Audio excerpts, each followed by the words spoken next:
As a chairman, scientific committee, Jharkhand Ophthalmological Society, and from the office bearers of the Jharkhand Ophthalmological Society, I welcome you all for the preferred practice pattern in glaucoma, as well as Jharkhand Ophthalmological Society CME on glaucoma.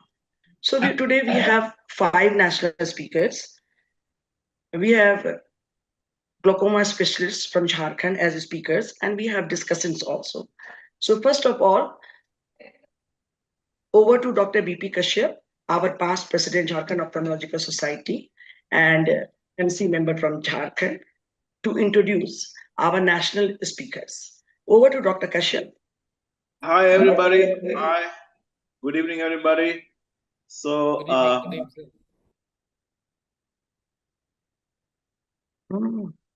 first, Dr. Kirti. Yeah, I'll share my slide first. First, the order is first Dr. Kirti. Yeah. Hello. So should I share my slide, sir? No, he will introduce you first. Oh, thank you. Okay. Okay. He will introduce you first. Dr. Kirti Singh. I mean, can you see my slides? No. You cannot see my slides? Yes. Can you see?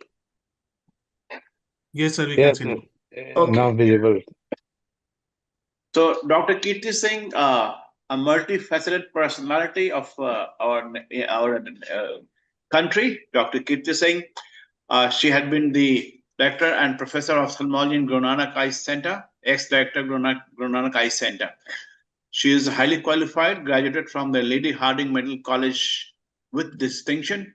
She was in RP Center for quite a long time for DNB and FRCS, etc. And she is a glaucoma fellow from Wills Eye, that is USA, the FIMER Fellow of International Medical Education and Research, FICO, Glaucoma, and Diploma in Hospital Management, National Ophthalmic Leads at NBEMS from 2021 onwards, Honorary Faculty Medical Education, Macrosurgical Skills Training, Occupational and Environmental Health. She has got a lot of publications and she has written chapters, and publications are more than hundreds. She's always working. She had a lot of awards to her name. Just to enumerate some, there is Commonwealth Fellowship, Moorfield Hospital, London, AIS Fellowship 1999 at LVPI Hyderabad, WHO Fellowship Award, Arvind Eye Hospital, Madurai. Multiple orations she has received from different states, a lot of gold medals from different states and awards, and she had been a distinguished teacher. She has authored a volume of English poetry. Look at this. And honorary radio compare for All India Radio and Doordarshan for eye health. Can you beat it? She's really multifaceted person. Sir, please keep the intro a little short because we have a lot of speakers and discussions to introduce. So, sir, please keep the introduction a little short. It is, after making it short, it has to be this much. She has been treasured from DOS, and she is very active in Delhi State as a nodal officer, design and conduct skill training workshops, and design clinically relevant color album for color test. And this is very useful for the medical students for detecting the color vision. So, do I continue with the other national speakers? Dr. Bharti? Now, this is Dr. Swati. She's a glaucoma consultant, Arvind Eye Hospital, Pondicherry. She is postgraduate from diploma in medical DOMS in 2003 and DNB in 2012.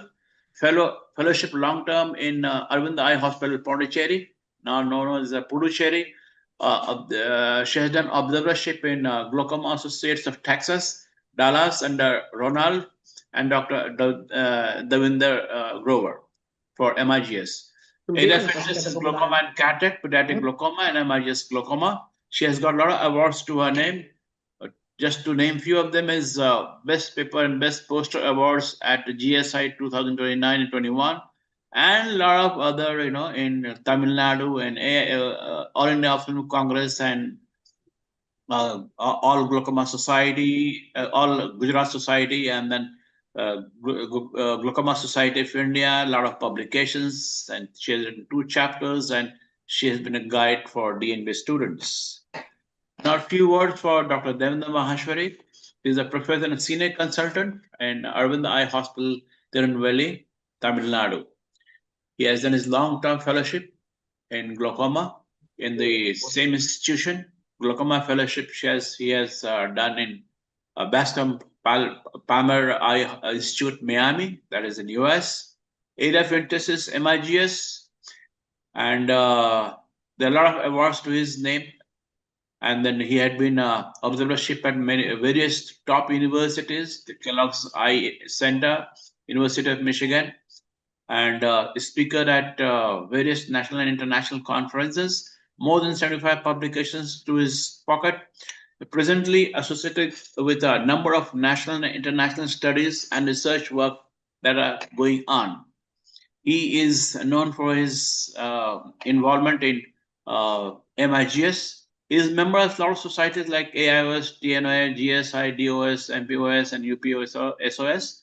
Leader of BJO, GOG, IGO, I+1, Eye and Vision Ophthalmology, Glaucoma, and CJO, Clinical Ophthalmology, BMU, and BMJ, and seminars in ophthalmology. He has won WGC and ARVO Travel Grant Award as well. Dr. Rathani Lillian David, she is a senior consultant, Department of Glaucoma from Sankarnethala, Chennai. She has done a long-term glaucoma fellowship in the same institution. She has done a glaucoma fellowship with Bascom Palmer Eye Institute in Miami as well. Her area of interest is MIGS, especially in Asian population with angle closure glaucoma. She has won a lot of awards. She has participated in various national and international conferences. Few words about Parivardhani Anna Durai. She is a senior consultant, Department of Glaucoma, Sankarnethala, Chennai. She has done her MS from Mintu Ophthalmic Hospital, that is in Bangalore Medical College. She did her long-term fellowship in glaucoma at Sankarnethala. Her area of interest is early diagnosis of glaucoma and pediatric glaucoma. She has won a lot of awards and achievements to her credit, published in journals and written chapters for books, presented in various national and international conferences, and she is really interested to do a lot of work in early diagnosis of glaucoma and pediatric glaucoma. So that's all about the national speakers. Over to Dr. Bharti. So over to Dr. Poonam Singh. She's for the introduction of discussants and the JHOS speakers. And before that, I will just introduce informally our Jharkhand Ophthalmological Society ARC chairman, Professor Sunil Singh, Sunil Kumar. He is heading our academic research committee, and he's helping me a lot. And together, we are doing continuing a lot of academic activities in Jharkhand. So, thank you. Welcome, Dr. Sunil. Thank you, ma'am. Thank you. And this is the informal. And now today, Dr. Poonam, are you here? Dr. Poonam. Yes, ma'am, I'm there. So please introduce our today's discussants and JHOS speakers. Before you introduce today's discussants and JHOS speaker, I will be introducing informally two more discussants. Dr. Anu John. Anu June is a consultant glaucoma. She will be joining soon. Oh, she has joined. Welcome, Anu. Anu June is a consultant in glaucoma in Guru Nanak Eye Hospital. Welcome, Anu.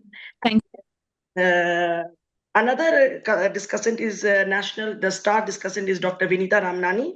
She's the Vice President, Madhya Pradesh Ophthalmological Society, and is a very eminent glaucoma surgeon, and she helps me a lot during my conference whenever I am about to organize and about to formulate some glaucoma session, about craft some glaucoma sessions. She helps me a lot.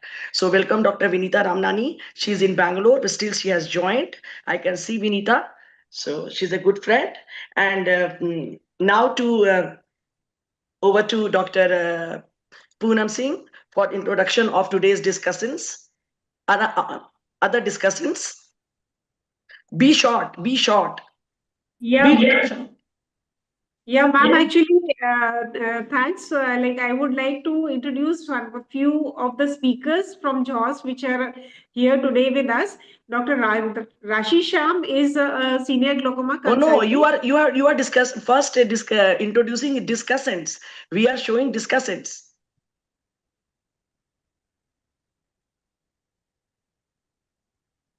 Is the slide visible? Yes, slide is visible. Okay. So Dr. BP Kashyap slide is visible. okay, Dr. Sunil, you cover the discussants introduction part and be short. Okay. Be short. Okay. Because ये Okay, पूरा ma'am. time discussion introduction में चला जाएगा. Be Okay, short. okay, ma'am. Okay. Yeah, so first, Dr. BP Kashyap actually needs no introduction. He is the founder, director, and Kashyap Memorial Hospital, Ranchi. He has done Master of Surgery in 1989 and fellowship in Retina and Vitreous 84. Okay. And he is the pioneer of the phaco surgery in Eastern India. He has participated in many cataract and glaucoma lab surgery workshops all over the country. And he did the first corneal transplant of combined Bihar Jharkhand way back in 1995 from the local post-humus eye donation. And the eye bank established by him and his wife, Bharti ma'am, the Kashyap Memorial Eye Bank, is the most active eye bank of the Jharkhand and is the past president of JHOS and managing committee member in All India Ophthalmological Society representing Jharkhand Ophthalmological Society. Let me So interrupt welcome. Dr. Sunil. Let me interrupt. Yeah. Dr. Sunil is the heading government eye bank, and for the last 5-6 years he's doing Yes, marvelously ma'am. well, and all Thank the you. poor people look up to Dr. Sunil for the cornea transplant. Okay, go ahead. Thank you, ma'am. And next discussion is our colleague Dr. Marianus Deepak Lakra. He is the associate professor at our institute, RIO, RIMS Ranchi. So welcome, Dr. Deepak Lakra. And next is Dr. Dolly Tandon, ma'am. She is a consultant ophthalmologist at Sanjeevani Eye Center, Ranchi, and she is a special interest in cataract and glaucoma. So welcome, Dr. Dolly Tandon, ma'am. Next, Dr. Ajay Kumar Gupta from Jamshedpur. He is the director at Rasmi Eye Care Jamshedpur, honorary secretary Jamshedpur Ophthalmic Society, presented many papers in national and state society, fellowship from Shankar Netralaya and LV Prasad Eye Institute, and is a very active member of the Jamshedpur Ophthalmic Society. So welcome, Dr. Ajay Gupta, sir. And next, Dr. Gurcharan Singh. He is MS Ophthalmology and working at the Patliputra Hospital, Dhanbad. He is the fellow LV Prasad Eye Institute, and he is a MS student from the RIMS Ranchi, so he is my student. And his area of interest is neuro-ophthalmology and comprehensive ophthalmology. So welcome, Dr. Gurcharan. Okay, And next you have to introduce Dr. Poonam also. Now we are okay, introducing our speakers. So Dr. Poonam is yeah, doing introduction, but her introduction, Dr. Poonam Singh, yeah, she is consultant. yeah. So welcome, Dr. Poonam, ma'am. She is the consultant ophthalmologist, Tata Main Hospital, Jamshedpur, DNB from the same Tata Main Hospital, Jamshedpur, and she has a short-term training in glaucoma from Arvind Eye Hospital, Tirunelveli, and she has a special interest in glaucoma and managing the glaucoma in TMS Hospital, Jamshedpur. So welcome, ma'am. So yeah, so over to Dr. Poonam to introduce all the JHOS speakers. Thank you, So ma'am. please. The speakers we have from JHOS are Dr. Rashi Sham, who is a glaucoma consultant in Kamal Eye Clinic in Ranchi. She has done her DND from Shroff Eye Center and she has done her PICO fellowship from Eye Care Noida. She's a very active member of our JHOS society and a very good glaucoma surgeon. And Dr. Anindya Anuradha, recently we met, and she is a senior consultant in Department of Ophthalmology in Bhagwan Mahavir Manipal Hospital, Ranchi. She has very fellowships and membership, and she has a expertise including glaucoma management, cataract and pediatric glaucoma, trauma and ocular emergency care. Then we have Dr. Tanisha Singh, who is the medical superintendent and senior consultant ophthalmologist in the Central Hospital, Gandhinagar, CCA. And she has a very, she's basically a very active member of many different societies, and she has done her long-term fellowship in glaucoma from Venu Eye Hospital in Delhi. And so over to you, ma'am, for starting the CME. Over to Dr. Bharti Kashyap, ma'am. We'll take as per the seniority. So first we will take Dr. Kirti Singh Madam. Then we will take Dr. Paravardhini. Then we will take Dr. Swati. Then we will take Dr. Devendra. And in the last, we will take Dr. Rathini. This is suggested to me by Dr. Rathini according to the seniority sequence. So first speaker is, and please I request all to finish your presentation and talk within 10 minutes, because there are a lot of local speakers also, and it gets very late, and a lot of postgraduate students are also have joined in viewer link, by viewer link. So it gets very late. So request to all to finish it in 10 minutes. So over to Kriti ma'am.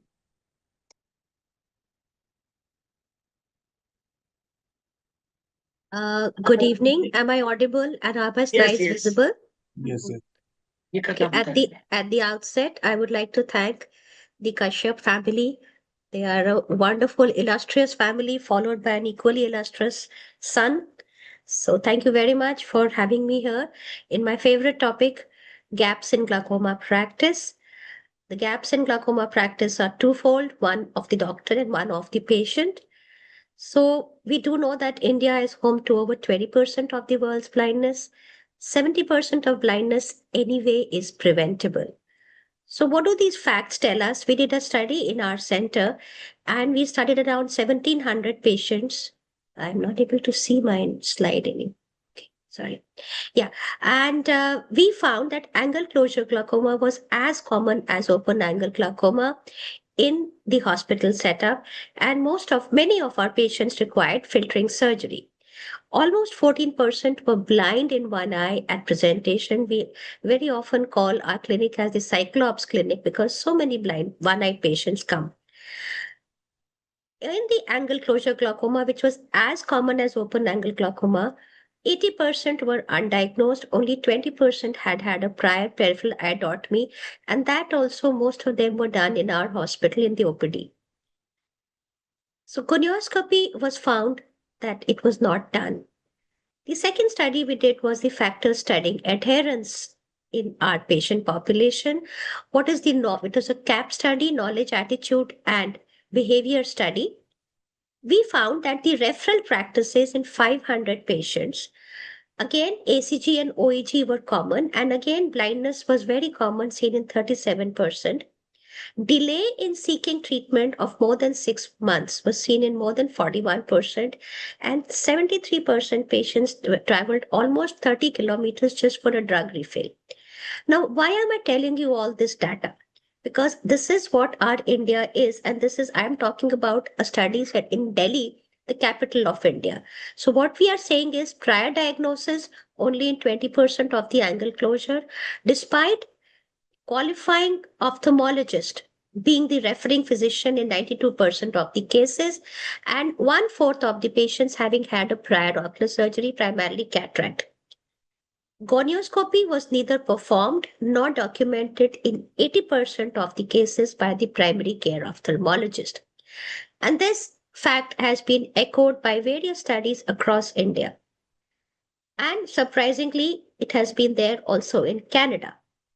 So this gap analysis, first we did was that the glaucoma awareness was very poor. Knowledge was even less. 5% patients still felt that if you put an IOL, the glaucoma would revert. Second, the problem with adherence was it's an irreversible disease, but when the patient started putting the medicines, they did not perceive any benefit.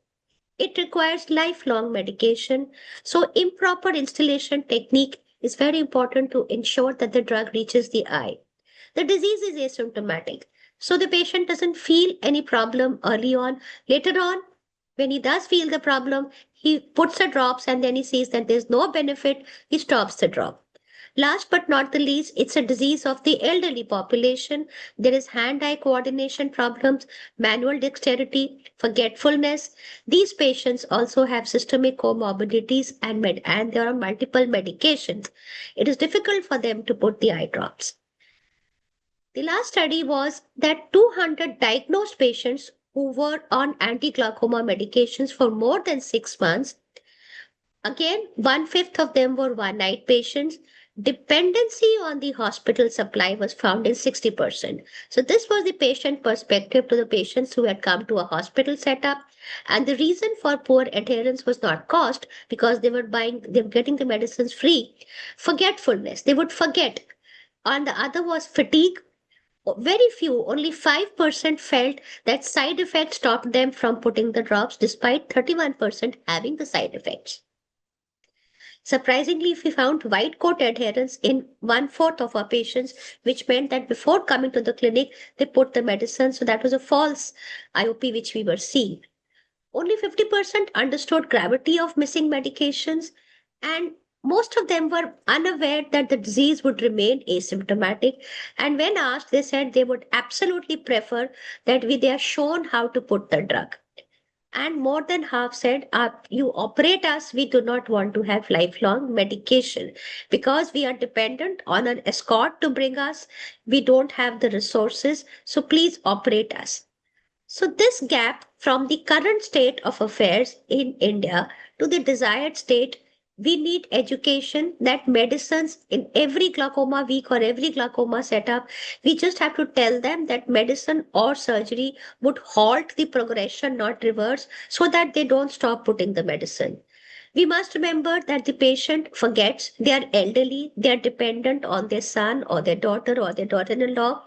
So we must exercise our surgical option early, frequently.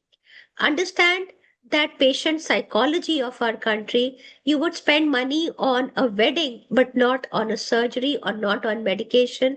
1/4 were blinded in one eye. Still, 60% still wanted free medicines. They would not want to spend anything on the medicines. This is a patient who came to me. He only had a broken spectacle and he said that is sufficient for me because I don't have to do much. मेरे को और करना ही क्या है?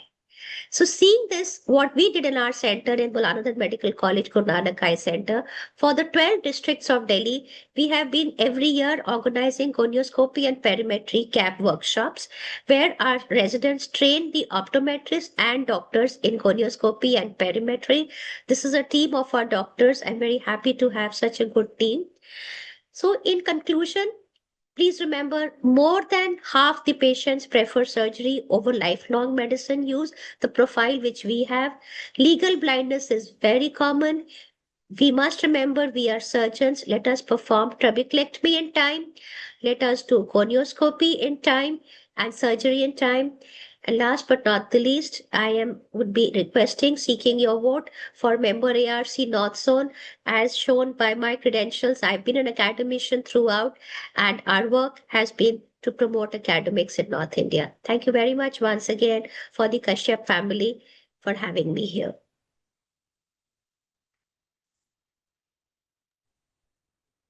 Thank you, ma'am, for your short and crisp talk.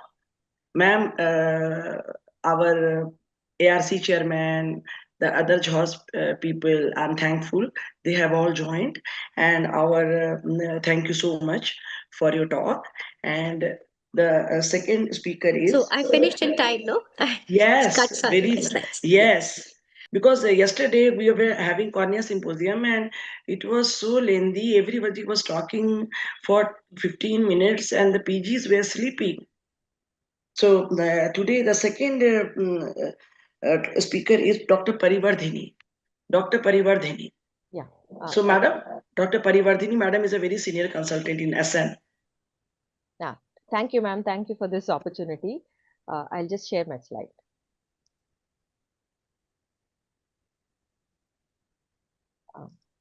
Are my slides visible? Yes. Yeah. Yes. Thank And you. our discussants can also discuss because they have also joined. But discussion also should be short. Okay, madam? Yeah. So shall I start? Yes, ma'am. Yeah, thank you. So I'll be speaking about a few diagnostic challenges in glaucoma, and I'll be paying particular attention to optic disc related diagnostic dilemmas. So we know that intraocular pressure is a risk factor for glaucoma, and glaucoma is an optic neuropathy. Glaucomatous changes in the optic nerve head defines the presence of glaucoma. But similar optic nerve head changes can occur in non-glaucomatous conditions also, which may pose a diagnostic difficulty in diagnosing glaucoma. So these are two of my examples. This is a 46-year-old male who has -5 myopia in both eyes. Intraocular pressures are normal. Angles are open. Pachymetry is 540 OU. If you look at the optic disc, there is gross asymmetry in the disc size. The right eye disc is larger. We can see some inferior temporal slope. There is no obvious neuroretinal rim thinning in the right eye. The left eye looks tilted and it is normal. There is peripapillary atrophy in the right eye. If you look at the fields were normal, and the OCT did show some red areas which are not corresponding to the optic nerve head appearance. So myopia and glaucoma are frequently associated, but in myopes it is difficult to make out if there is a cupping because of the tilted disc. When we have shallow cups, we have large peripapillary atrophies, macular degenerations, and Blue Mountain Eye study did show that a threefold increase in prevalence of glaucoma in myopes is seen. Barbados and the Beaver Dam study did show a positive association of myopia with POAG. And it is more complicated that almost 80% of these myopes, high myopes, will have visual field defects even if they don't have glaucoma, most common being the arcuate scotomas. So what about the next glaucoma diagnostic modality, the OCT? OCT also in this patient who had temporal slope with almost normal neuroretinal limb with peripapillary atrophy, who had just enlarged blind spot on visual fields, did show some red areas with superior rim thinning in the OCT. If we pay particular attention, we can see that there is almost temporal displacement of the Tisnet peaks more than the inferior and superior peaks. So this again OCT is not very helpful in diagnosing glaucoma with myopia. It is complicated because of peripapillary atrophy when we have tilted disc, large disc when we have posterior staphyloma. We will not be able to rely on OCT in diagnosing patients with myopia and glaucoma. So challenges are we get thinner average RNFL measurements and it is not well represented in the reference database, and we'll have atypical distribution. The RNFL thickness will be normal, but because it is distributed in an abnormal manner in the stretch globe, we see all these artifacts. So this is another example. This is the left eye. We can see tessellated background. The disc is tilted, but the neuroretinal rim appears healthy in the left eye.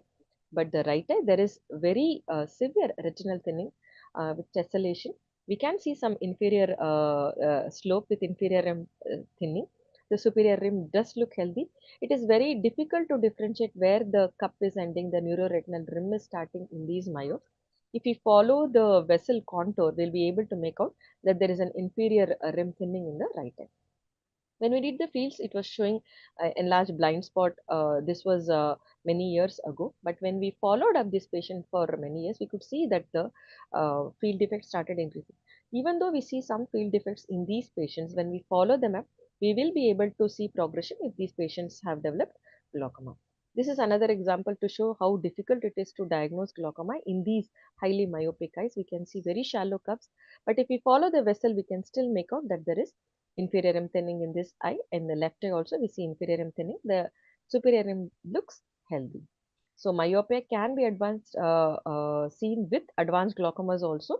So in these eyes with very high tessellations, it is very important that we look for where the vessel is bending instead of looking at where the color contour is. So this is a general rule which we were taught when we were students, that all myopic discs are glaucomatous unless proved otherwise. So this is another example of a 90-year-old male who was diagnosed as glaucoma suspect, was not on treatment. He was -5 myopic in both eyes, 6/6 and 6 vision. Intraocular pressure was 16 and 14 millimeters of mercury. Angles were open. Pachymetry was moderate. If you look at the disc, this is the superior part of the disc looks normal. However, the inferior part doesn't seem to have developed normally, and we can see that the vessels are also bending abnormally. When we did the fields, it did show some superior defects, but it was not grossly corresponding to what we see as glaucomatous visual field defects. The OCT also, it did not show much of changes on the RNFL patterns. So this is a condition called inferior segmental optic nerve hypoplasia, where scarf have classified into 3 groups, which I'm not going to talk about. So when the inferior disc has not been developed properly, we can see some defects on the visual fields. This is another example, who was a 31-year-old male who was a known case of glaucoma. Baseline pressures were 24-26, has a strong family history of glaucoma, is on 2 anti-glaucoma medications, is again a high myope. Intraocular pressures now are 18 millimeters of mercury, angles are open, 552 microns is the pachymetry. If we look at this disc in the right eye, in comparison to the left eye looks, the superior limb looks healthy, the inferior rim shows an inferior rim thinning with the corresponding nerve fiber layer defect. In the right eye, we can see a similar picture of what I showed in the previous case, inferior disc hypoplasia.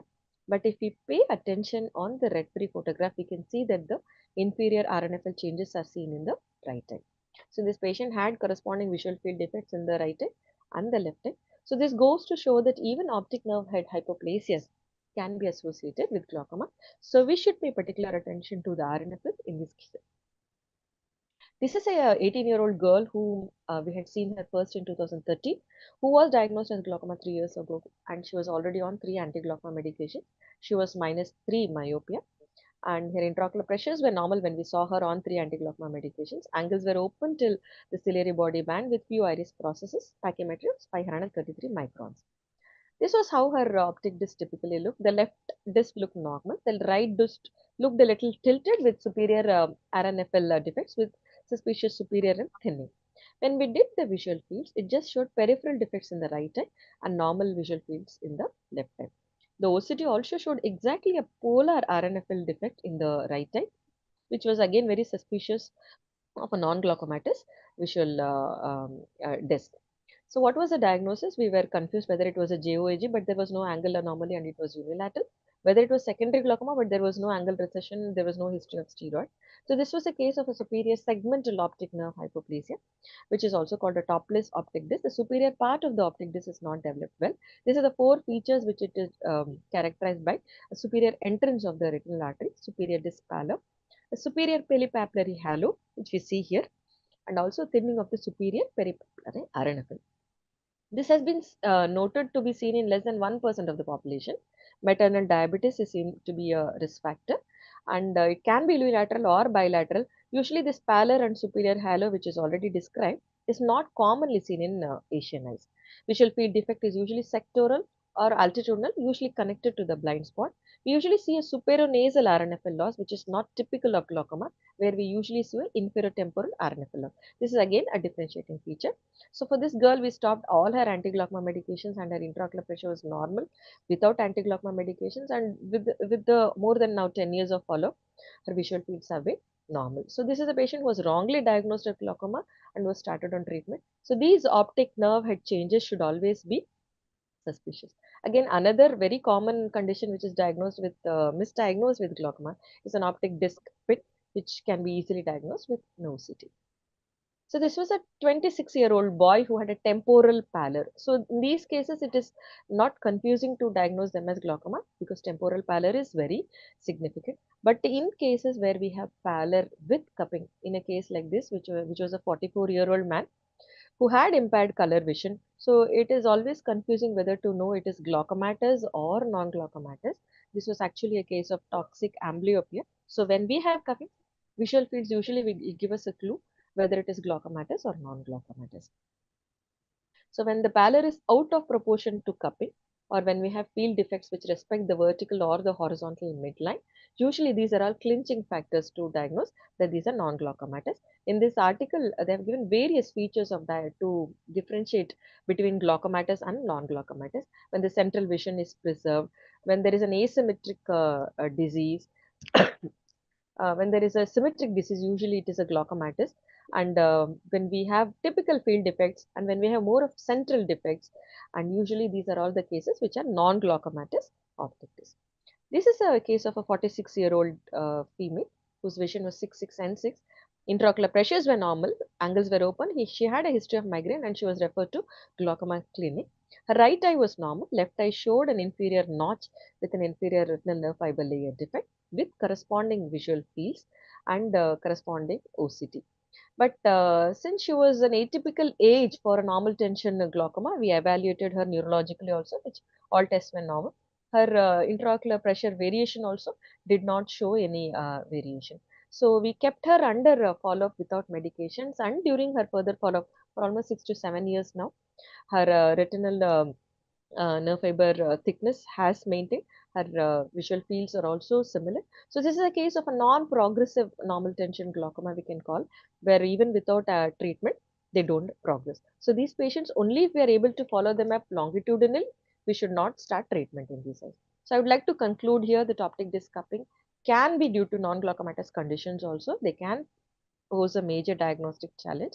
But when we do a careful clinical evaluation and correlate it with the patient history, visual field, OCT assessment, these will prove a major way in distinguishing these non-glaucomatous optic neuropathies with glaucoma. Appropriate investigations will go a long way in minimizing diagnostic errors and misdiagnosis. Yes, both pathologies sometimes may coexist. Thank you. Dr. Bharti, may I ask a question? Yes, why not? There are discussions. Madam, I have a very practical question. What is your take about diurnal variation test, and what should the frequency of taking the intraocular pressure, and what is the how do you take the intraocular pressure in the morning time, early morning time, late night, etc.? So what is the practical way? How do you do it?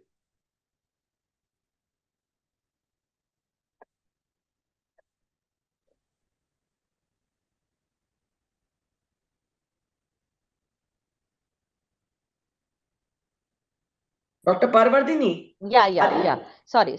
I thought because he called your name, I thought. Sorry. See, diurnal variation test we don't routinely do in all patients. Whenever we have patients who are progressing despite adequate control of intraocular pressures, and patients when we see these asymmetric glaucomas, when they don't fit into a category of normal tension glaucomas, and when we have these young patients with asymmetrical glaucomas, and most of these normal tension glaucomas, we try to do a diurnal variation test. It is impractical to do a 24-hour intraocular pressure monitoring. So we usually do a office time diurnal variation of intraocular pressures. We start from 8 o'clock and we do every 2 hourly for 4 till 4 o'clock, and we try to see the fluctuation. Most importantly, it is very important to catch the morning peaks. So we start the intraocular pressure recording right before 8 o'clock so that we are able to catch the peak. Can you take on water drinking test, madam, we used to do earlier? Yeah, water drinking test we have also studied in our hospital.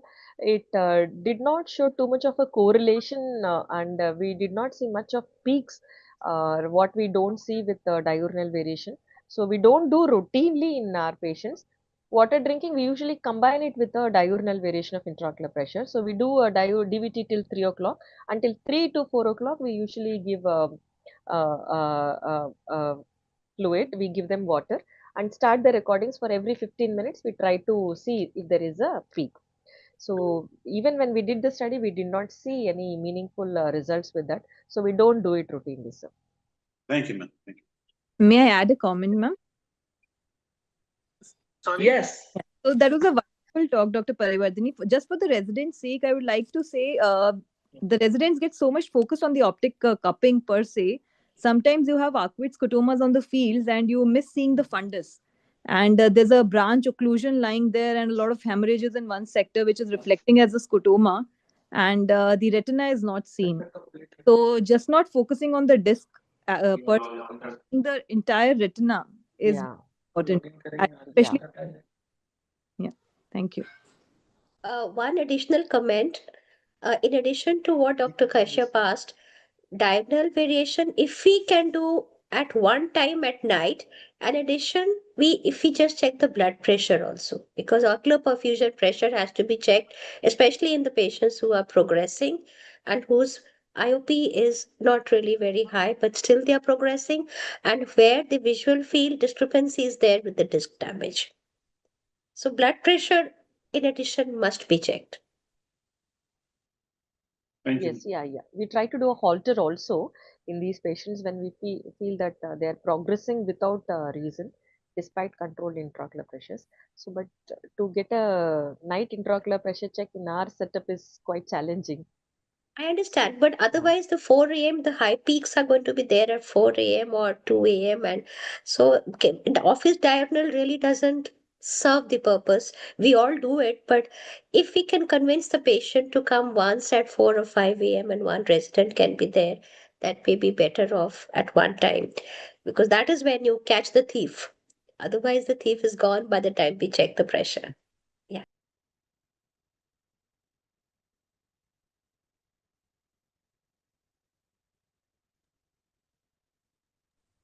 Our next speaker is Dr. Swati Yes, ma'am. Upadhyay. So over to Dr. Swati Upadhyay. Thank you, ma'am. So I would like to thank Bharti ma'am and my friend Divya, who made me connect with Bharti ma'am, and the story started yesterday night. And now we are all together here, and it looks very beautiful here. So I'll be presenting the low-cost MIGS. So for all the residents, everybody knows what is MIGS, minimally invasive glaucoma surgery. And this is a gap. These minimally invasive glaucoma surgeries are bridging the gap between trabecular medicines, lasers, and trabeculectomy and GDD, glaucoma drainage devices. So previously we did not have this option. Now we have the option of mix. So we should use mix judiciously. I don't have any financial disclosures. So this is the whole armamentarium of mixed surgeries. I'll be focusing on GAT, gonioscopy assisted transluminal trabeculotomy, and bent ab interno needle goniectomy or BANG. These are both trabecular meshwork or enhancing the outflow from the Schlemm's canal. And these are both incisional goniotomy. GAT is an incisional goniotomy and BANG is an excisional goniotomy. And my friend Dr. Devendra will be talking about KDB, Tanito, other mix. So the instruments required for GAT are a low temperature cautery, a Swan Jacob gonioprism, 50 Prolene suture, an MBR blade. This is a side port knife. Helon GV, if you don't have Helon GV, then Orogel is very good. Then an MBR blade, which can be 25 gauge or 23 gauge, MST forceps, and McPherson's forceps. And also, if you can have a single mirror gonio lens sterilized or ETO'd in your OT, it will be good to confirm the suture presence in the Schlemm's canal. So the prerequisites for suture GAT are you should be proficient with intraop gonioscopy. This applies for all mixed procedures. So you have to turn the patient's head 35 degrees away from you, and you have to tilt the microscope 35 degrees towards you. You should have the head end of the operating table elevated above so that the head is above the heart, which will reduce the blood reflux from the Schlemm's canal, because once you open the Schlemm's canal and when the eye goes into hypotony, there is blood reflux in the Schlemm's canal. And when you incise the Schlemm's canal to introduce a suture, all the blood comes inside. So to reduce the blood reflux, you should have the reverse Trendelenburg position. And also, you should do good preoperative counseling for all patients undergoing mixed procedure, because once you open the trabecular meshwork, there is hyphema more or less. So this is the position. So intragonioscopy, for that, you need to be very confident about positioning the patient away from you. You can try when you are doing normal phaco cases. You can try at the initiation of surgery, or after doing phaco also you can practice. All you need is a gonio lens, which is a direct gonio lens. So this is the video, another video. And you start at a lower magnification, and once you get a good view, this lens is an eye prism S, which is meant for single use from Glaucos, but we can ETO it and we can use it multiple times. So this is the trabecular meshwork, which you can see in the scleral spur, you can see. And also you should do a pre-op gonioscopy and mark the structures which are visible in the nasal angle. So we are sitting on the temporal side doing mix, and we aim at nasal angle. So nasal angle should be clearly in your mind. What is the structure? Where is the trabecular meshwork? Where is the scleral spur? Then the technique. So this is a technique where Dr. Devendra Grover. So this is a technique using eye track catheter. We in India, we do not have eye track catheter. So this we make the side port for introducing the, this is the micro fiber optic or the micro catheter, eye track catheter we call it. And then we introduce it, and this is a Swan Jacob gonio lens with a fixation ring. This is an MVR blade where the surgeon is making a nick, has made a nick in the trabecular meshwork. And now this fiber optic will be housed into the Schlemm's canal, and with gentle strokes, it will be pushed towards until the time, and you can see on the outside, you can see this blinking light to tell you that it is traversing the Schlems canal and it has appeared from the opposite side, where you can just hold it and pull the fiber optic cable or the eye tract catheter from outside. But if you don't have an eye tract catheter, what are you supposed to do? So we use a suture, 50 proline suture, same incisions directed towards the nasal angle. This is the main incision. Here you have to blunt the tip of the suture so that it becomes atraumatic and it becomes like a mushroom. Then under Swan Jacob gonulins, you can see the ciliary, the scleral spur, the trabecular meshwork. So this is an MVR blade. I've made a small nick goniotomy, one clock hour goniotomy, and now I'm housing my suture into the Schlems canal. So the beauty of proline suture is the blue color, and you can see the blue color, and this is an indirect gonio lens, gonio prism, where I can see, okay, my suture has come up till here, and this is just little more to be pushed, and it will appear from the other side, where I will grasp it, remove the lens, and then just exteriorize it from outside, creating a 360-degree trabeculotomy. So this is an otomy, not an ectomy. There is enough evidence to prove that GAT works, but what are the intraoperative problems? What if you have a bleeding from the Schlems canal? What if the suture is not advancing? What if you create a false passage and the suture keeps on going? And what do you do when you have a shallowing of the anterior chamber? So here are some tips. To reduce the bleeding from the Schlems canal, as I already told earlier, the head has to be above the heart. So lift the head end of the operating table. It reduces reflux. Use high viscosity OVD like Orogel or Orogel Pro Plus, which is around 1.6% or 16 milligram per ml. To avoid false passage, what we can do, you have to understand the angle structures very properly. Don't give a nick at the ciliary body band or at the scleral spur or in the Schwalbe's line. You have to be bang on at the trabecular meshwork, and you can use pilocarpine. If you feel that your angles are obscured by the iris, you can use pilocarpine. This will pull the pupil and the iris away from the angle. The tip of the mushroom should be just enough to make it atraumatic. It should not be a very big or very large mushroom. And to confirm the suture presence in the Schlems canal, you can use an indirect gonio lens. So this is the indirect gonio prism, where we can see the blue color shines through the trabecular meshwork if it is not so densely pigmented, and you can confirm, okay, my suture has reached up till this part, and I have to just push a little bit more. If the suture is not advancing, what we can do, first confirm whether the suture is in the Schlems canal or not, or try a twin side guard. So for a right-handed person, going anti-clockwise is the forehand fashion. But if your suture is not advancing in a anti-clockwise direction, you can again make a side port again and feed the suture from the opposite side and try to put it or thread it in a clockwise direction. Or you can do hemigad 180 and 180. What if you have a shallowing of anterior chamber? This is when your phaco incision or your main incision is large and the OVD escapes every time you go inside and come back. So your incision should be just apt to introduce your MST forceps. You should have a high viscosity OVD at hand, and you should not use HPMC because it just flows outside and you spoil the view. And if you have folds like this on the cornea, that means either your AC is less filled or you're pressing too much onto the cornea.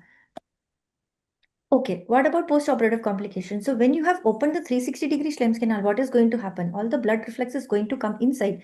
So you will have hyphema. This can range from microhyphema to layered hyphema or sometimes near total hyphema. So don't panic. The patient should already know that there is going to be some blurry vision for a few days or 1 week or 10 days. And slowly this blood reflex will go. And as the normal anatomy or the outflow channel starts functioning, this blood will clearly go away. So what are you supposed to tell the patient? That please sleep on the side of surgery for at least 7 days or 1 week with head end elevated by keeping 2 pillows under your head. So when the patient sleeps on the side of surgery, all the hyphema or the blood accumulates on the temporal side, not on the nasal side. And nasal side collector channels are maximum. So that will help in draining away the blood. Also, if you feel on table, there is a lot of bleeding, you can still leave some amount of orogel inside. So hyphema, preoperative counseling and discussing the possible risk, form the anterior chamber with heel on GV. It is a self-resolving thing which happens in 7 days, but you can use pilocarpine also and give brimonidine for 7 days. What if you create a false passage and you have a choroidal detachment? Yes, it can happen. If your suture is gone into the suprachoroidal space, you can have a choroidal detachment. Don't panic. Just give systemic steroids. As we deal with any choroidal detachment, we can deal with this also, and give topical steroids, augmented topical steroids. And within 15 days, see the patient resolve, the CDs settle down. Now I will talk about bent ab interno needle goniectomy or BANG. which is a low-cost alternative to KDB Glide, which my friend Dr. Devendra will be speaking about. So what do you need for bang? It's a 25 gauge hypodermic needle, which is bent at 90 degrees at the tip. So now why 25 gauge and why not 26 gauge or 24 gauge? So 26 gauge is too small to reach the nasal angle and 24 gauge is too huge for the trabecular meshwork and can cause cyclodialysis. This is a video showing bang. So I am showing that after completing my phacoemulsification, I have put pilocarpine. Now this is a 25 gauge needle which I am bending towards the bevel to make it like a twin blade. So the sharp edge, there is a tip, and this is on the right hand side, you have a KDB Glide. On the left hand side, you have the bang or the bent needle, 25 gauge. So you can see this is a low cost MIGS alternative to KDB Glide. Under gonioscopic visualization, you can clearly see the angle structures, the ciliary body band, scleral spur, and the trabecular meshwork, and you can see a little bit of blood reflux in the Schlemm's canal. So this I have done after I have completed my phaco. So there is a state of hypotony and the blood has refluxed. This helps me identifying the lightly pigmented trabecular meshwork. If your trabecular meshwork is not pigmented or you do not have blood reflux like this, you can still use trypan blue. So you can see the blood column moving in the Schlemm's canal. So you introduce the tip of the 25 gauge needle and in a forehand fashion gently follow the trabecular meshwork.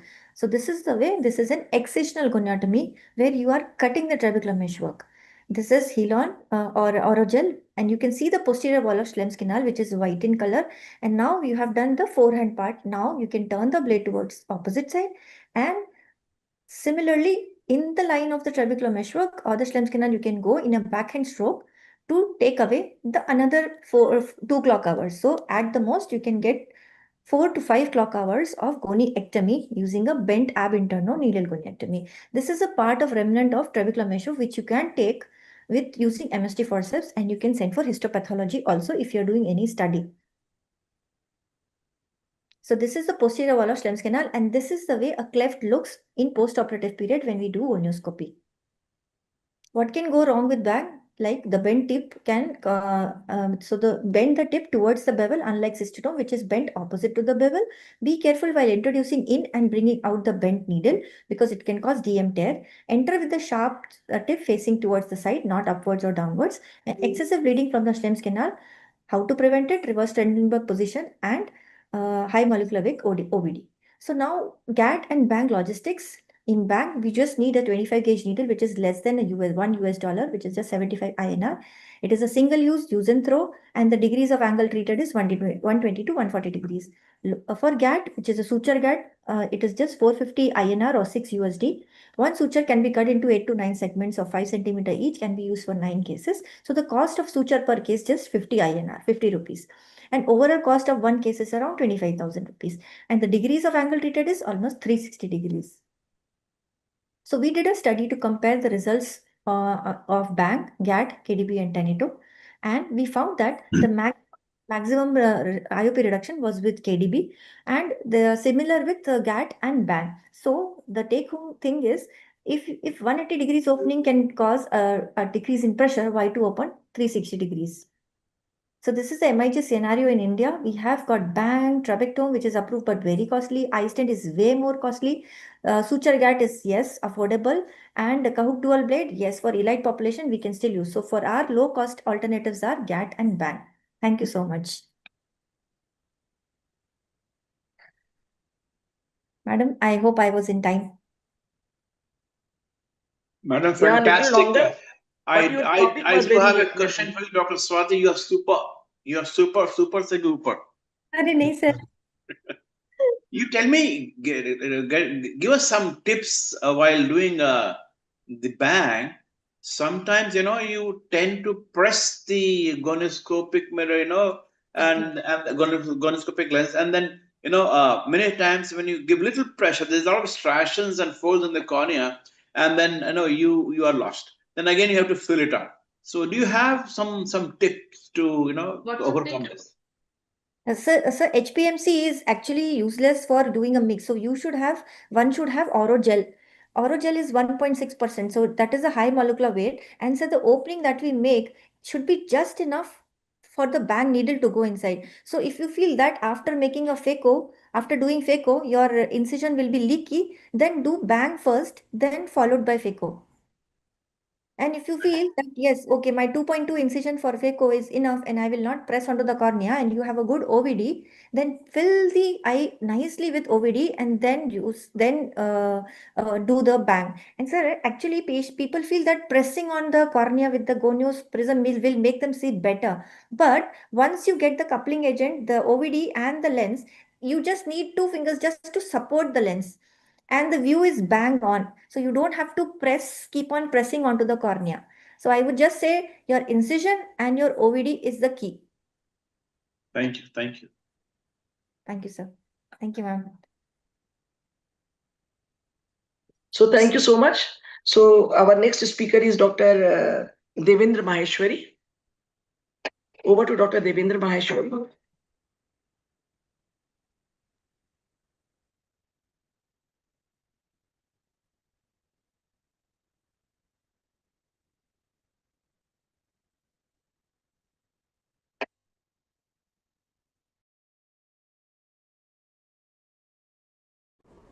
Is my slide visible, madam? No. No? Yes, yes. Now it is visible. Visible now. Visible now. So good evening, Bharti madam and sir. So today I am talking about the tonito and newer goniotomy in pipeline. I think Swati had confused. I am not talking about the KDB today. Probably next time we'll talk about it. So as Swati said, why MIGs we needed? Because in present scenario really, the lot of glaucoma we get in the mild and moderate stage actually. If you intervene glaucoma in early stage, we won't see such a very, very advanced glaucoma, what we used to see in our routine practice.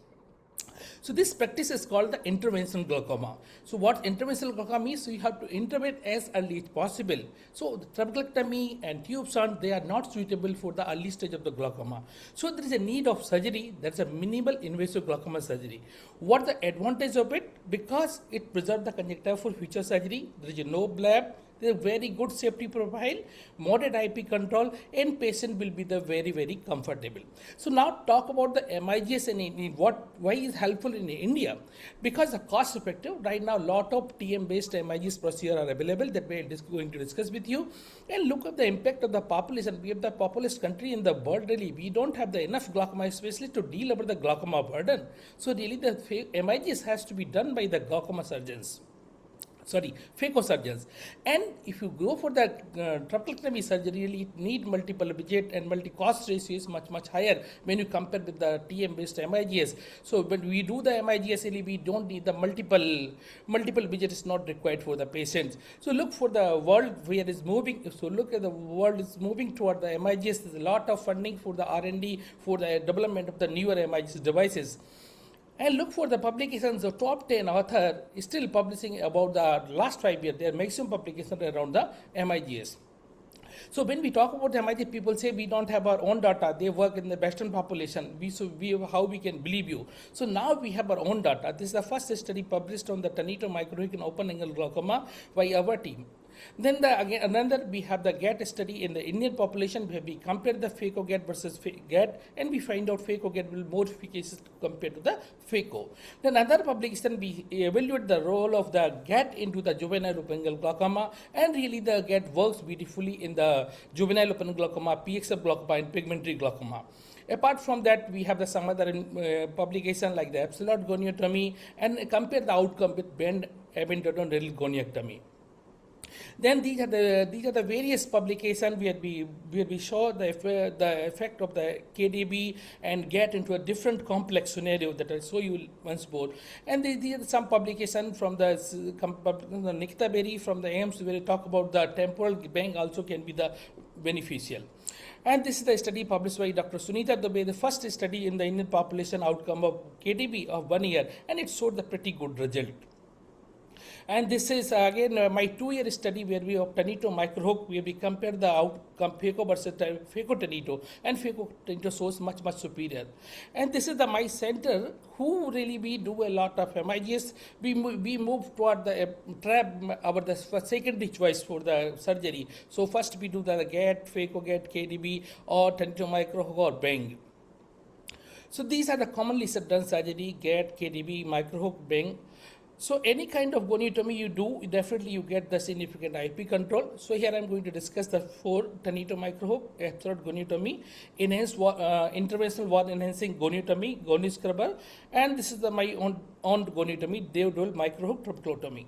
So coming to one, this is a Tonito microhook trabeculotomy. It's developed by Masaki Tonito in Japan, and it's a very popular. This is the 3 instrument: right-handed, left-handed, and straight instrument, and it helps to cleavage the trabecular meshwork. So these are hook. You can see this hook like our Shinsky hook, but they specially designed and especially angled hooks are there. So why the new, when we learn someone, MIG started asking how the tips. So when we get something new instrument, have muscle memory is not there. If you look, this is the KDB, this is the trabectome, this is the eye stent, they are the new instrument to us as a surgeon. But you look this Tonito microhook, it is similar to Bersinski. So it's really come to muscle memory. You can easily do the Tonito microhook easily. I'm coming to the. So what are the indication of this procedure? Like mild to mild opening glaucoma, glaucoma associated with the cataract, and then contraindication, neovascular glaucoma, phakic, uveitic glaucoma. So this is the procedure we are seeing the Tonito microhook after finishing the phaco surgery. I always do all my MIGs after finishing the cataract surgery. These are the right hand side and left hand side hooks are there. Put high density viscoelastic into the anterior chamber. Keep your chamber tight throughout the procedure. Then introduce the hook through the main phaco tunnel and just incise the trabecular meshwork. You can see once we incise, you can see the outer wall of the Slem's canal, the beautifully white area. Then take the left hand side and a similar way go to the other way around, and you can perform the trabeculotomy. So here I'm just incising the trabecular meshwork. You can see beautifully Slem's canal here. So and this is the procedure with the straight hook we can do in the temporal. So this is the only procedure where we can perform more than 220 to 240 degree trabeculotomy. So at the end of the procedure, keep your eye very tight. Here I am injecting the blue, and you can see this blue is directly draining into the aqueous vein.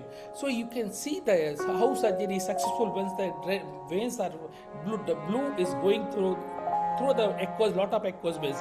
Definitely our channel patent, and really the surgery will be the efficacious. So again, this is the use of the Tonito microhook, especially you can see this is a challenging case where you're really doing the trab or the GDD will be the challenging. So just you perform the phaco emulsification with help of the, I'm removing, forwarding the phaco part. So just put the lens. After putting the lens, just put the high density viscoelastic to keep the Swan-Jacob lens so you can visualize the angle. And again, I will recommend use the high density viscoelastic anterior chamber also, and take the hook, and just you have to do the trabeculotomy with right hand side. And then once it's done, then again sometime AC becomes soft, again put lot of viscoelastic, make it tight, and do the other way around trabeculotomy. I think that this is the most easiest surgery for the such challenging cases, and really it shows the very good outcome. Instead of doing the trap surgery, they are going to be challenging at the end of WASET, and make your chamber tight. So this is what we're talking about, our first history published in ophthalmology glaucoma, where we compare the outcome of phaco Tonito versus phaco. So phaco Tonito group IP reduced from 26 to 12 at the end of 1 year, while phaco 25 to 20. So these are the multiple studies, 3 year long outcome data is there, where the micro Tonito hook shows the good outcomes.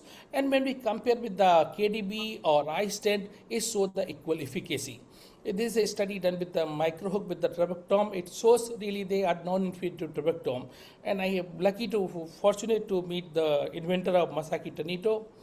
So now coming to another goniotomy, absolute juxtacanalicular space goniotomy. This is another newer goniotomy. This is a hook. This also is a specially designed hook.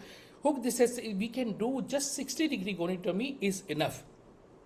So you can see the instrument is elongated, round tip, and flattened with the grip configuration.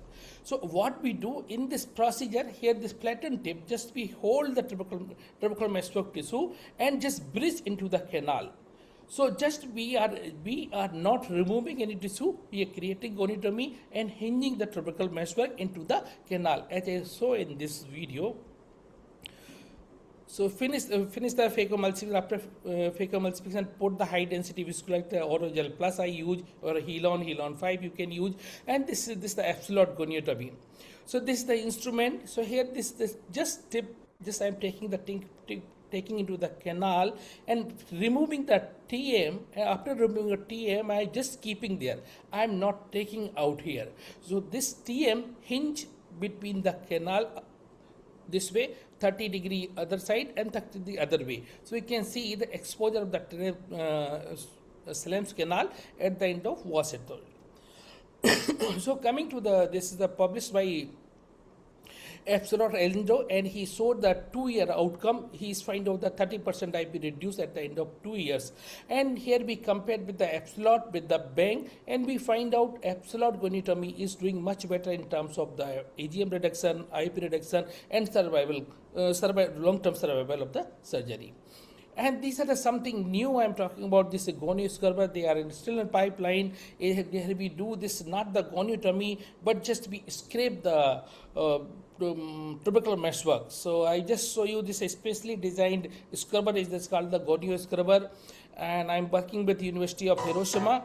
Here they developed this. You can see here, this is soft instrument, and after performing the phacoemulsification, just we have to the scrubber induced into the anterior chamber, similar way the way do any other MIGS procedure, and you have to just scrub into the trabecular meshwork. This procedure very useful, especially in PXF and pigmentary glaucoma. Though we should not have the unexceptional outcome, but they have mild to moderate efficacy. But beauty is there. Here we are not disturbing the much tissue, and just removing the deposit from the trabecular meshwork and restoring the flow of aqueous humor. So this gonio-scrubber surgery is an outflow tract regeneration surgery. Now this another new surgery is called interventional valve enhancing trabeculotomy. It's called IVENT. It is developed by the Dr. Devendra Gobar. So what we do in this surgery, we enhancing the trabeculotomy is one of the newer methods. It helps to reduction IP by increasing the outflow through the canal by optimizing the ciliary body and the scalp vector forces. So this is specially designed spatula. So beauty of this surgery is this, in this surgery is done at the level of salvage line. So we are minimally damaging to the trabecular meshwork. So you can see here, so it's just we are cutting this, making the one cleavage here, and there is some pump mechanism. It's called the pulsatile pump mechanism of the trabecular meshwork, and it's going to enhance it. So I'm going to show the video after doing the phacoemulsification. This is specially designed spatula. So this spatula I'm taking at the level of the salvage line. So I'm not disturbing my TM. If you see the TM, my TM is still preserved. Similar way, going to the other way around, this the introduce, and you can see this is the whole TM is preserved. We are making just a small slit and performing the surgery. So this is I think another video, similar video. So put the high density. This is a hypopigmented trabecular meshwork. So we have to identify the Salem's canal beautifully, salvage line. Then above the salvage line, just take the instrument and just make a one cleavage. So this is specialized patented by Dr. Devendra Grover, and I am working with him. So I am collaborator for this study. And advantage of this study is a novel mechanism. It is a valve enhancing trabeculotomy. It's potentially stimulate the nearby trabecular meshwork. It's tissue sparing and implant free. So right now we are talking about the KDB is costly, Bang have the little sharp edge, and Tanito is not available in India. So these are come out with what the solution for is. So even when we are newer or novice surgeon, really we have to adjust the angle so frequently, you have to put the multiple time viscoelastic. So really some thought is coming to my mind. So I make the new instrument, it's called the Dave Dwell micro hook. So I make the hook, this have the both side of the cutting edge. So I will show you in this video. You can see here after completing the phacoemulsification, this is the hook. You can cut the both side.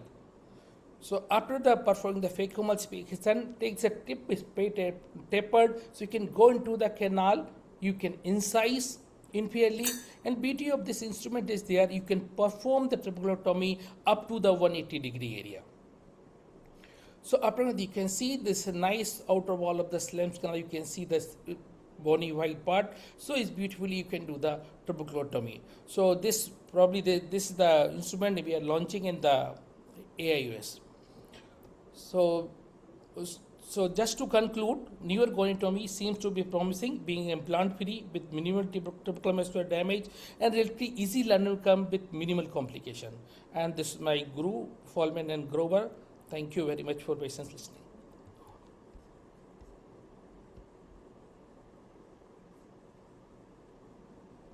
Thank you, Dr. Maheshwari.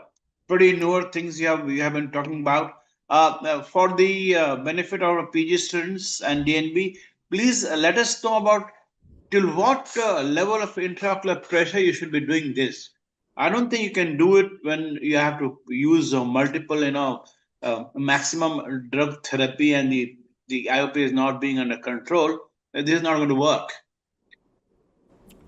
Yes, sir. Very good question, sir. So really, recently we are talking about this. So if we talk about the two type of GAD MIGs, you divide in two type. One is the GAD. Second is the goniotomies. When we talk about the GAD produce the very meaningful IOP control. You can get the IOP of the 10, 12, even 13. So it is even the patient come with the 4 medication. You do the GAD 360 degree.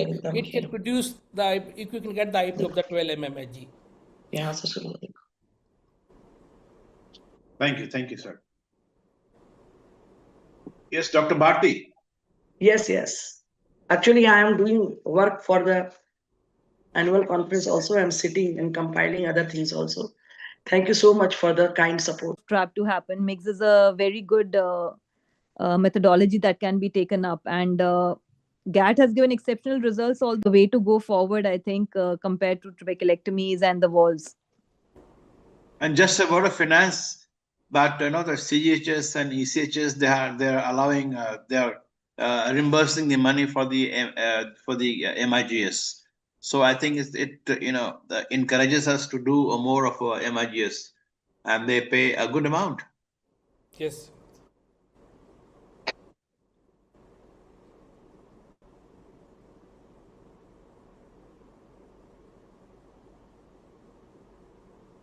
Dr. Bharti, should you go ahead? Can you see my screen? Yeah. Can you see my screen, ma'am?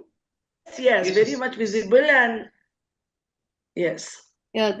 Okay, ma'am. Thank you, ma'am, for the opportunity, and I thank Jharkhand Ophthalmological Society. So after Dr. Devendra's talk, I don't think this would seem a little outdated. Okay, anyway, Ahmad glaucoma valve in difficult situations. So Ahmad glaucoma valve is a popular valve glaucoma drainage device. It's indicated for refractory, secondary, and primary glaucomas. It's favored because of its ease of insertion, immediate IOP lowering effect, less chance of hypotony, and its self-regulatory mechanism. And so a brief description. So it is made up of medical grade silicon with the plate being an area of 184 square millimeters, and the drainage tube inner diameter is half that of the outer diameter, and it has a valve mechanism which has two thin silicon elastomer membranes which are held under tension, creating a venturi shaped chamber. It is in the tube, the valve, separate the valve leaflets, and the valve is designed to open when the intraocular pressure is about 8 to 12 millimeters of mercury, and it closes when the desired pressure is reached. So AGV is mostly glaucomas, and it is found to have a varying success rate of about 80% at 1 year, and it falls to about 50%. So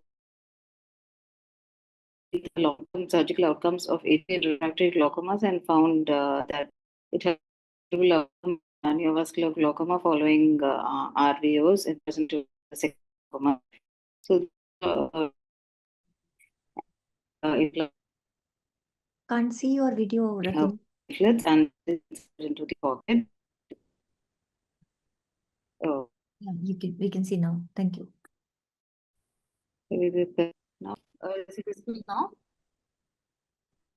and is secure about 8 millimeters. Hello, Rajini, it's kind of lagging behind or oh.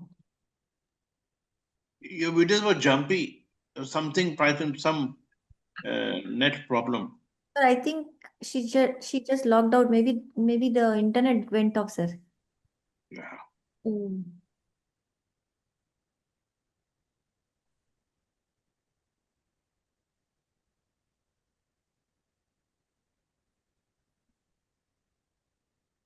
Should I call Rahul Jain? Dr. Rathini? Yeah, ma'am. Tell me, ma'am. Rahul Jain, what is the problem with Dr. Rathini? I am sharing you her number.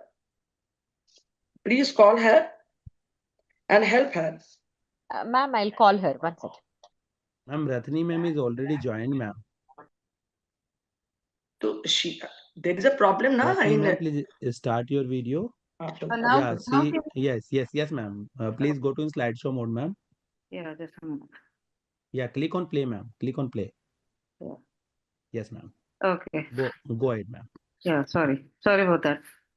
Yeah, so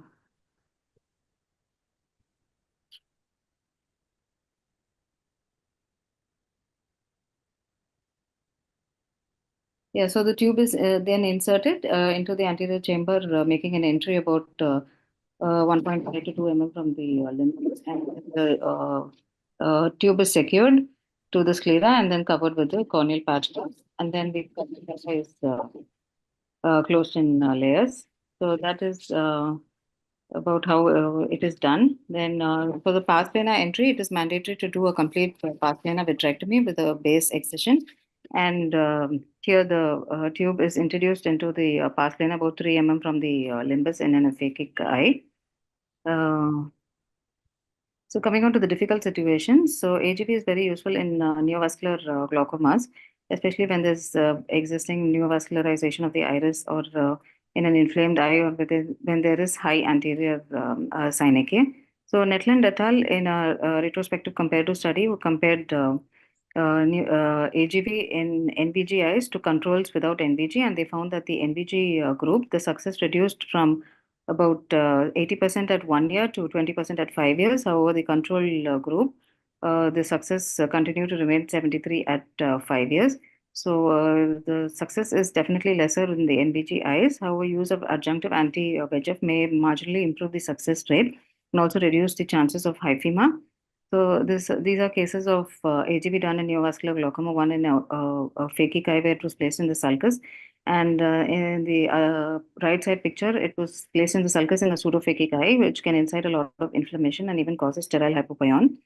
So AGV is also useful in post-PK eyes, where the incident of post-PK glaucoma is almost 8 to 35%. Here also, you can find that the success rate reduces from 80% at 1 year to about 45 to 35% at 4 years. So another difficulty with placing in the NBG in PK eyes is the long-term graft survival may be compromised due to the loss of endothelial cells when we're placing it in the anterior chamber. So sulcus or pars plana placement of the tube is may be preferred. So as you can see in this case, an AGV placed in the anterior chamber over the course of time, the graft decompensated. So other options are to place it in the pars plana or in the sulcus. So AGV is also a useful option in eye syndrome, where the eyes is less likely to block the tube. So in a study done by Sendil et al., they found that the success rate again dropped from 92% at 1 year to 50% at 4 years. So these are eyes in which AGV is placed in eye syndrome eyes. So both are phakic eyes in which the tube is placed in the sulcus. So AGV is also another is a useful device in aphakia and pseudophakic glaucomas. And in aphakics, if the iris diaphragm is good, it can even be placed in the anterior chamber. But however, sometimes there is a possibility that the tube can be blocked by vitreous. In such cases, AGV may need to be combined with the anterior vitrectomy or even a pars plana vitrectomy. So this was a case in which the tube was blocked, and the vitreous blocking the tube had to be cleared, and then the valve began to function again. So AGV can also be used in decompensating corneas in which PK is being planned. So in such cases, a light pipe is very useful in helping us identify the placement of the tube. So, however, there's always the chance of loss of endothelial cells with the placement of the tube in the anterior chamber. So, a sulcus placement would be preferable option. There is more loss of endothelial cells in the region around the tube in comparison to the central part. So, sulcus placement is an option in PKIs. AGV also has a moderate success in uveitic glaucoma. Again, the success rate falls drastically with time. So it can also be used in eyes with scleritis, where fibrin glue can be used to secure the graft and close the conjunctiva. So AGV is also a useful option in post-VR surgery eyes, where Panda et al. Found a good success rate of about 94% at 1 year. The success was 75% up to 10 years. So even in silicone oil-induced glaucoma, AGV can be combined with silicone oil removal. So AGV can also be placed in eyes with pre-existing epithelial or encircling elements. So it can be placed over the buccal, or in some cases where the buccal is very anterior or it is in the quadrant where we plan to place the AGV, it can be removed. And these are cases in which AGV was placed along with the belt buckle. So AGV can also be used in childhood glaucomas, and again the success reduces with time. At 5 years, about 64%, and 10 years, about 36%. There is a higher risk of failure in younger age group and in secondary glaucomas, and also in those PCGIs with the CYP1B1 mutation. So, in a study done from our center, they found that AGV in pediatric glaucoma, the phakic eyes with PCG-JOAG did better than eyes with glaucoma and aphakia and pseudophakia. And so this is AGV done in a childhood congenital glaucoma. AGV is also useful post congenital cataract surgery, and even in eyes with congenital rubella syndrome post lensectomies. However, there is a high risk of suprachoroidal hemorrhage in these children who are undergoing AGV because of the risk of the high risk factors being post-op hypotonia, aphakia, high myopia, post-vitrectomy. And AGV is sometimes maybe the treatment of choice in those eyes with aniridia. These are cases in which AGV was placed in a phakic eye, which is almost nearly clear, and in also in the picture below shows AGV placed in an eye with aniridic IOLs. So AGV can also be combined with K-Pro surgery. So it can be combined with Boston K-Pro and with MOKP, depending upon the stage of the surgery. So these are different ways of placing the AGV tube, sulcus placement or a pars plana placement. In superior versus inferior AGV, the IOP outcomes are comparable. However, inferior AGVs are more prone for complications because, such as exposure, endophthalmitis, and this aesthetic appearance. Use of mitomycin C has been controversial, and the studies have found inconclusive results. In an RCT, they found that the success was only marginally better than in the control group where balanced salt solution was used instead of MMC. So MMC can also be tried in pediatric group. It was found to increase the drop-free duration as well as prolong the IOP control. So some of the complications, the most commonly encountered complication is the hypertensive phase because of the immediate flow of the pro-inflammatory mediators causing formation of fibrous capsule, which occurs in the first 1 or 2 months. So early initiation of aqueous suppressants does lower the hypertensive phase. And the treatment for this would be blood excision, needling, or teaching the patient to do a blood massage. The other most dreaded complication with the tube is the tube exposure, which has an incidence of 5 to 15%. It occurs because of conjunctival erosion, patch of melt, and this increases the risk of endophthalmitis, commoner in younger patients and those with inflammation. So again, the surgical treatment for this would be doing a patch graft with conjunctival advancement or a conjunctival patch graft. So in conclusion, AGV is a useful device in various complex glaucomas. Thank you for the opportunity.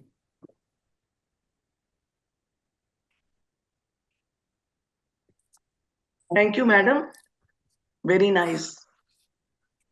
I am not a glaucoma surgeon, Yes. but there are a One lot of glaucoma surgeons. They have joined. Dr. Dolly Tandon, one Dr. question. Kashyap. इसको गड़बड़ा गया. Yes, you are audible, Yes, Dr. ma'am. Dolly Tandon. You are audible.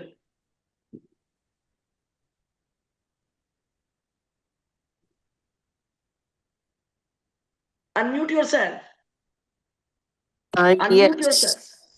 Yes, Dr. Agni, a very nice, all indications for the Ahmed glaucoma valve. I would like to know what is the incidence of squint when we use this Ahmed glaucoma valve, especially in children or younger people. Have you seen squint along with the use of Ahmed glaucoma valve?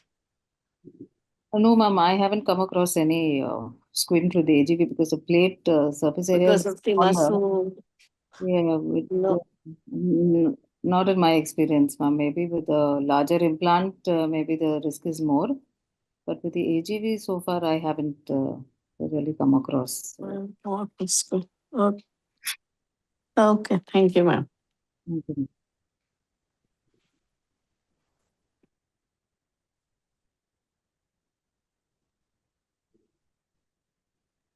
So I think our all the national speakers, they have finished their presentations.